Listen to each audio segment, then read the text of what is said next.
Kalaboso ang isang hinihinalang tulak ng droga sa ikinasang bypass operation ng Northern Police District sa Caloocan City.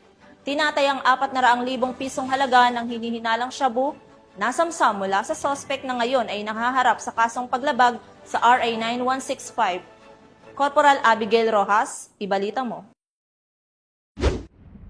Kalaboso ang dalawang hinihinalang tulak ng iligal na droga ng mga operatiba ng Northern Police District District Drug Enforcement Unit o NPD-DDEU sa isang buy-bust operation sa Barangay 28, Caloocan City, dakong alas 4 pasado ng madaling araw.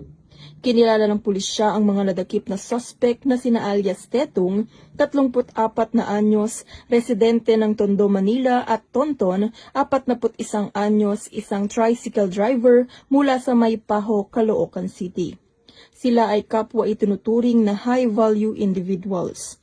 Nasamsam sa lugar ng operasyon ang humigit kumulang 60 gramo ng hinihinalang shabu na may tinatayang standard drug price na 408,000 pesos.